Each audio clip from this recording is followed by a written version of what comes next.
and therefore, yeah, let's have a look. The future of the climate forestation projects. How could standards from the voluntary markets be harmonized?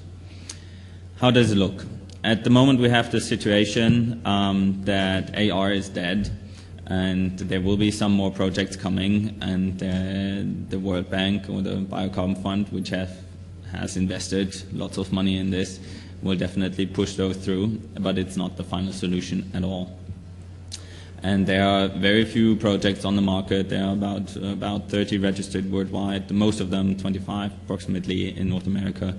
Don't quote me on those figures, they're changing every day, but not too much.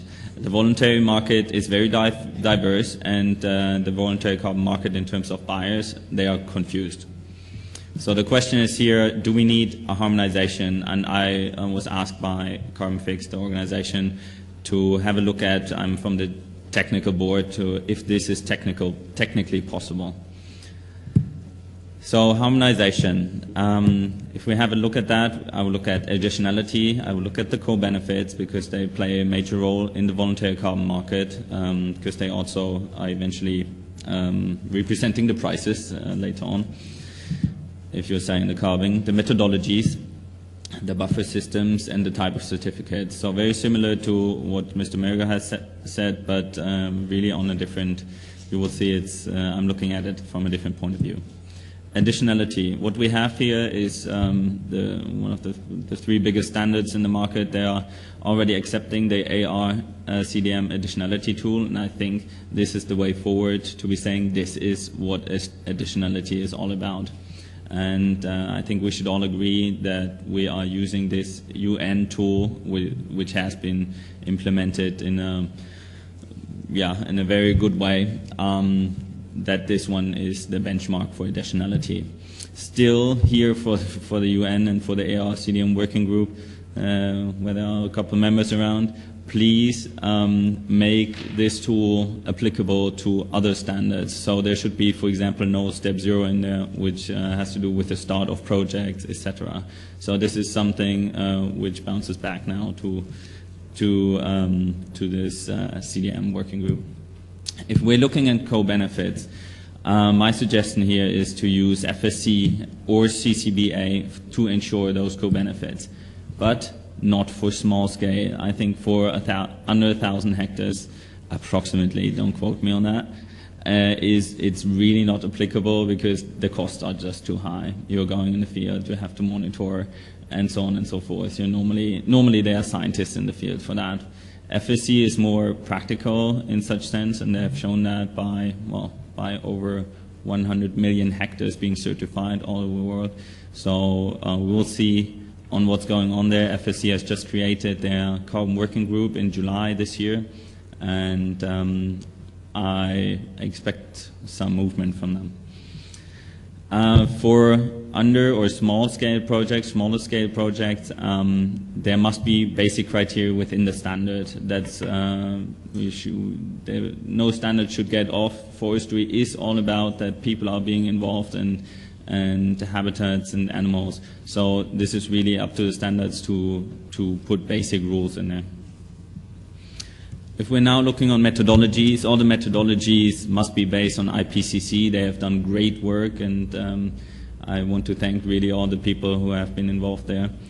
And so we have now about 9 methodologies from AR CDM, and we have some few in the pipeline under a double approval process from the VCS. So in the last decade, this variety on how complex forestry is has been explored, and many scientists have been working on that. But by now, I would say there are too many methodologies, and I've said that already about 2 years ago, and now the AR CDM working group are consolidating the first methodologies, and they will continue to do so, and I think this is the right direction they are now going. What we see here is a little overview on the different methodology and the page numbers. So eventually what this should tell you is that it's incredible sometimes on when you are using a methodology how many pages you have to go through just to see the formula on how you are calculating carbon. And eventually, I'm saying this is not rocket science. This is, these are trees in various countries. There has been forestry for centuries, measuring trees and knowing about how much is in there, how much wood is in there, and this converts to carbon. So eventually, I hope this ends up to be one more of a basic methodologies, and then to have toolkits additional to that, which account, for example, and I know this is a little bit more technical, but which account then for carbon soil or for how to monitor, etc. So this is really, I think, they have a way to go that this one is simplified to be not only applicable for consultancies, but this is applicable for foresters. And I believe this basic methodology could be written under 20 pages. And I'm saying this because CarbonFix has gone in direction, and we see for now a tiny comparison of what we have done there in the CarbonFix methodology. We see here the UN formula for biomass burned on the ground. And if you're burning biomass, there are other gases which are emitted because of the burning process. Eventually, this formula ends up to be the additional emissions from burning biomass is equal to the baseline times 10%. It's exactly the same. And this is we have super brains behind this ARCDM working group. But I didn't study math. I like math, but it's definitely not the way forward. And that's what I mean. It has to go in the right direction there. So if we look on the buffer, and we have heard there are flexible buffers, there are different approaches, and so on and so forth. There is still some work to do, and also I'm talking here to the organization of CarbonFix and all the other organizations. You have to define the difference also of a buffer pool and an internal buffer. If your forest or part of your forest burn down, those, for example, if we take here CCX, how much of those 20% is internal buffer, so I can use my own buffer for replacing my part of the forest which has burned down, or is this buffer 20% a buffer pool which eventually when another project fails, I'm taking care of this project. And this is something which still has to be defined by the different standards. There are now coming, not really many, but there are some insurances which are looking into insuring carbon in forestry. And I think this is also very interesting, and to see how this could replace buffers.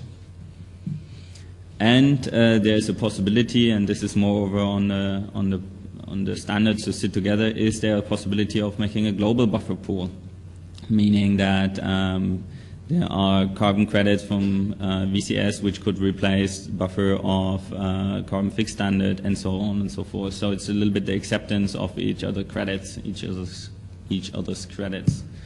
And then we're ending up with different credit types, which is my next slide. But there's a solution also to avoid buffers by so-called basket sales. So you have a tree credit, and you are combining that with a cheap credit, for example, from a hydropower station in China.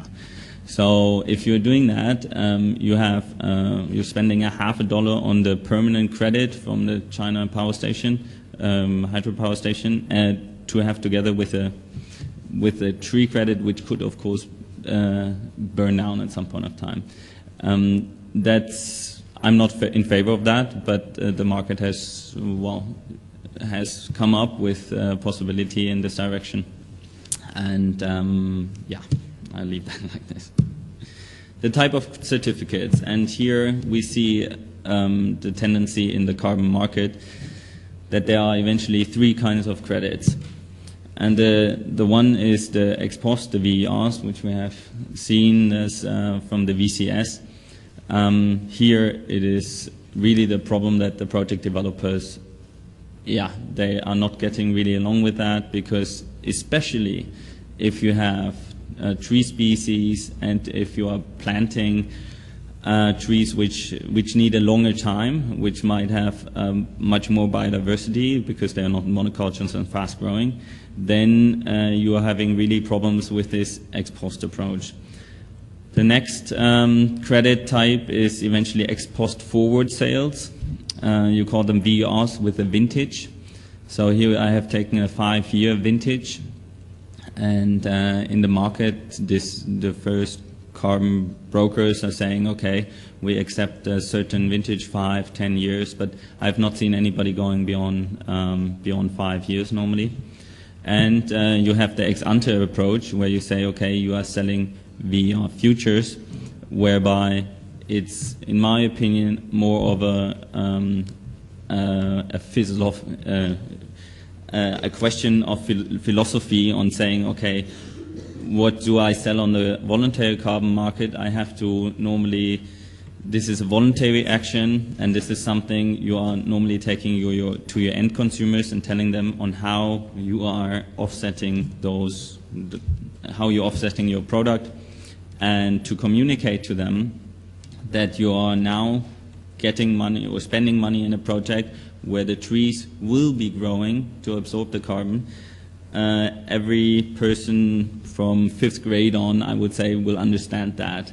And this is really, in my opinion, talking now to some project developers here in the room, it is on you now to go out to the different brokers and whatever credits types you prefer, to be shouting out, this is the direction we want to go. Now at this moment the brokers are setting their rules on saying we're accepting certain VERs from forestry, because by now these forestry credits are really step by step coming into the market, and it is up to the project developers to make the call, to shout out. And we have heard so many times Greenbelt Movement, South Pole, etc., PP, and they're saying we need upfront money. So you must tell the carbon market that it's, for example, not possible to go with ex post.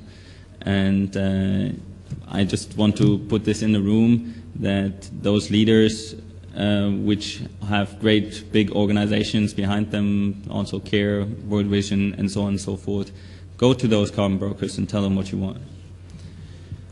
So harmonization, I think there must be no harmonization, but what there must be is organizations which say we are using a certain methodology with certain assurance on co-benefits, with certain types of credits, and these ones we're expressing support.